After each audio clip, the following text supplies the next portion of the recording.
We are live. Welcome to CryptoLaw TV. I'm John Deaton, the founder and your host. I got big news for next week. So this week's going to be short like last week, and I'll talk to you about that news in just a minute at the end. First, I want to talk about the last week.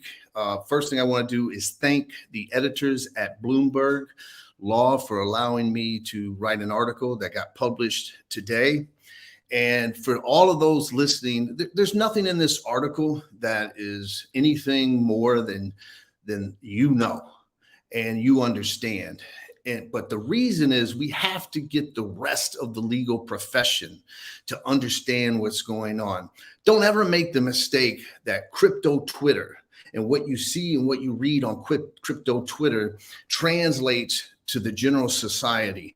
We are so early, it is beyond belief. And we need people, law professors that are not like JW who are into crypto, but law professors to understand that Gary Gensler is trying to expand and redefine 90 years of securities laws by applying those laws to the underlying asset itself, secondary market sales, and this absolute unlawful expansion of the Howey test. We need the regular community, legal community, to get vested in this government overreach because it's a slippery slope. And so that's what's so important. Even though some of you, if you read it, you'll be like, oh, John, I already heard that, I already know that. So understand that that's our goal. We have to reach those people. Consensus happened in the last week since our last live stream. A couple of my takeaways. One, I got to have dinner with blockchain backer, got to learn his story. Great guy. I also had dinner with some friends. We'll talk about that a little bit later. Got to take a picture and meet Wendy. Oh, another great person who cares about retail holders. The other thing I noticed is that consensus was smaller. I'd say it's a rough guess, so I'm just throwing this out there. It seemed to me the booths and all of that, 30-40% less than the previous year. But when you think about two things, when you think about the bankruptcies, BlockFi, Celsius, and all of those, that's one factor. But the Nexos, the Bitrexes, the people that are leaving the United States, that are not coming down to Austin, that are not setting up booths, that are not buying hotels and helping the economy because they are buying their hotels and they're going to their dinners somewhere in Bermuda or Bahamas or Singapore or UAE or Hong Kong or anywhere, or the UK or any other place that sees the light and is doing the opposite approach as the United States. Now, I got to have dinner with some good lawyers, Meta Law man, Jason Gottlieb. We sat and I got to learn a lot about Caitlin Long and her fight in the banking industry, which we're going to talk about, which is arguably the most important fight in crypto. Now, the other big news since in the last week is that the United States Supreme Court has taken up the review of the Chevron doctrine. Okay. Now, this is a doctrine, and let me just basically explain it to you. It's a decision that said that courts should defer to these agencies, the federal agencies, if they give a reasonable interpretation of a vague law or vague statute, something that's unclear. A very dangerous approach, in my opinion, because you're talking about unelected government political appointees being in jobs of extreme power.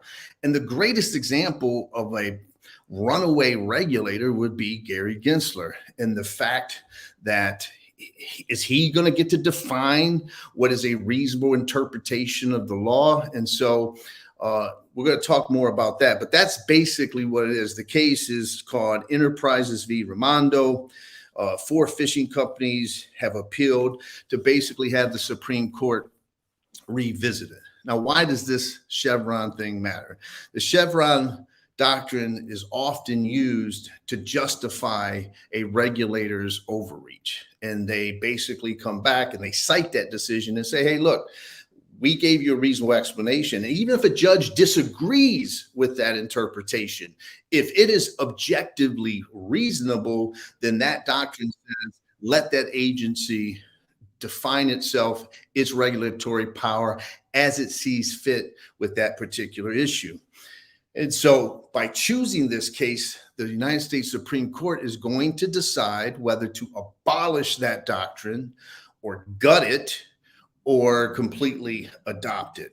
And so that's the importance of the Chevron doctrine. But I want everybody to not confuse that with the SEC and what's going on with the SEC.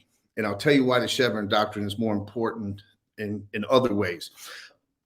The statute for securities is the Securities Act 1934, and what an investment contract is.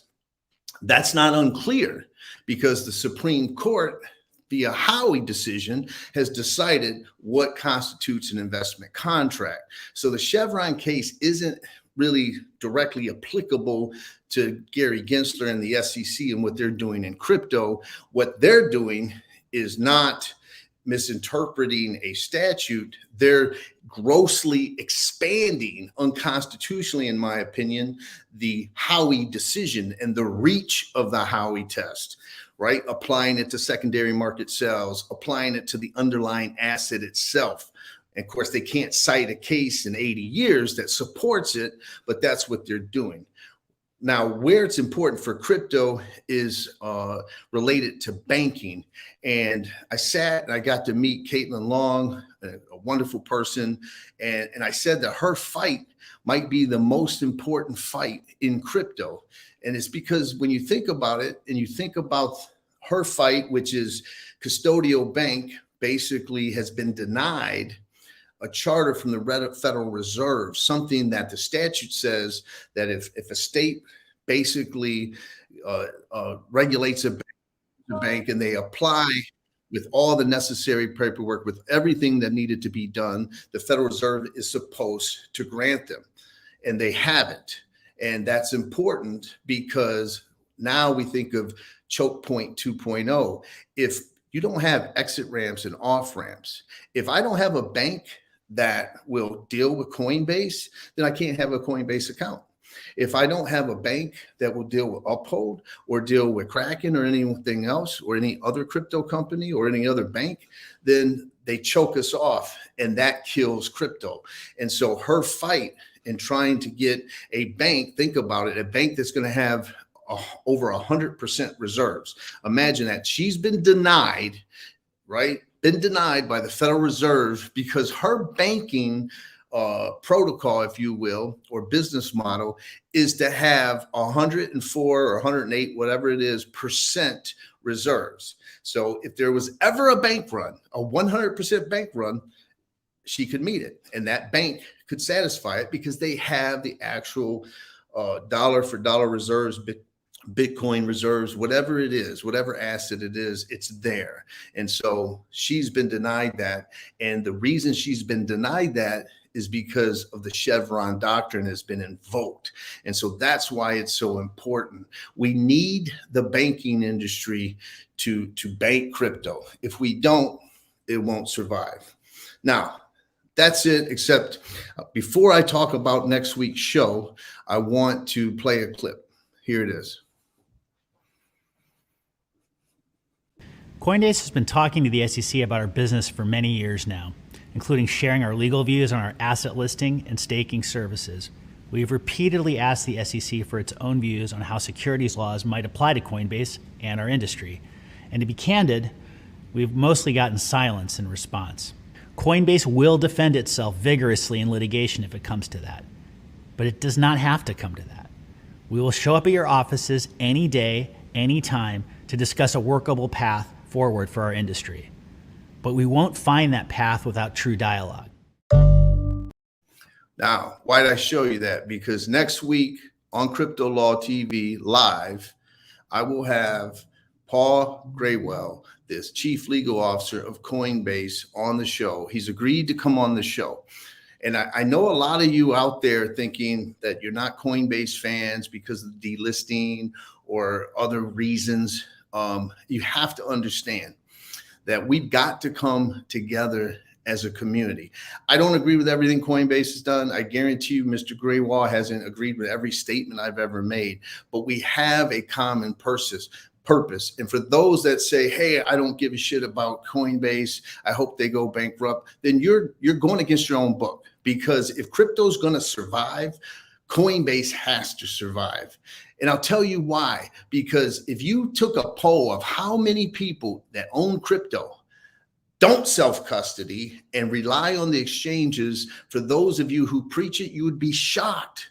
Shocked. In fact, look at this. This is from CZ, the CEO of the largest exchange in the world, talking about only 1% of people can handle self-custody. And so we have to have exchanges. When you go out there to the real world and you're not a part of crypto, they haven't heard of XRP. They haven't heard of Ethereum. Maybe they've heard of Bitcoin. And what they've heard is, yeah, I hear that that's used for criminals and drug cartels and terrorists. Isn't that what crypto's used for? That's what those are the people that are going to have to come on board if this industry is going to reach even half or a third of its potential. In order to do that, we have to have the Coinbases, the Krakens, the Uphos, the Binances of the world. We got to make them safer. We got to make them where their deposits are segregated and they're not lending our crypto out without telling us and all those things. We need that. We need smart regulation with them, but we have to have them. And so it'll be a pleasure for me to talk to Mr. Grewal about the events that are in this fight, in this war that we're all engaged in. Look forward to next week. See you until then.